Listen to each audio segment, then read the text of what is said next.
The others have said that a long history of missteps by the Bank of England and actually central bankers around the world probably had more to do with the dislocation we saw in gilts and everything else. Now we've got LDIs, and we know about leverage. We know what happens when you have a period of rising rates. And then, the Bank of England we went 75, they go 50, the pound weakens again. There have been other miscues, right? And who do you blame? You blame Boris Johnson? You blame Boris Johnson for net zero? Or it's almost a global phenomenon, what we're seeing. There's pressure from World Economic Federation, from the United Nations. It's everywhere. Nigel, how do you push back against that? You're just going with the flow. 2 points here.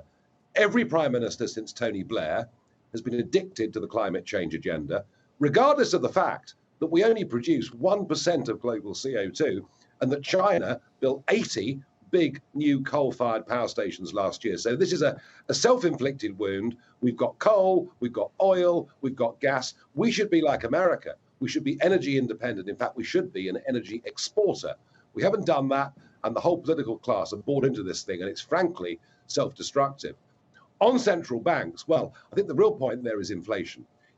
Both the Fed and the Bank of England, despite the warnings, despite the huge increases in money supply, said there's no inflation in prospect at all. Then when it emerged, they said it's merely transitory, and now they're in full panic mode. So we've forgotten all the old lessons. We can't just blame Putin and the war in Ukraine. Monetary inflation, big increases in money supply lead to inflation. Milton Friedman taught us that 40 years ago. It appears modern day central bankers have forgotten it. So in our country, we have both things going on. We have a Bank of England that misread the situation completely, a government that has left us dependent on imported gas to keep the lights on if we're lucky. At least in America, you are energy independent. And that explains why the dollar is so much stronger against a whole basket of European currencies. Will we be talking about UK pensions in a month, Nigel, or will they throw enough at this to where it's not on the front pages every day? I think they are prepared to throw at it whatever they have to throw at it. And that's okay in the short term. But longer term, we need a radically different energy policy, and we have to have significant supply side reform. I mean, it's hard to believe. Yeah, it's hard to believe this.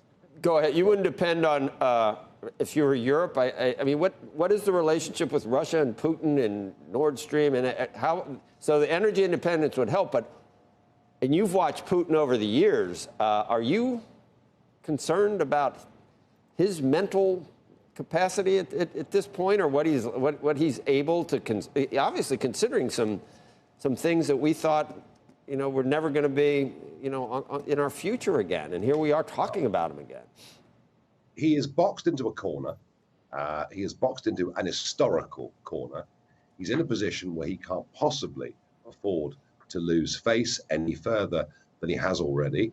That makes us in a very, very dangerous position. However, what the Soviets did during the Cold War was to put into place a series of checks and balances that made sure that the leader of the country didn't literally have a red button on his desk.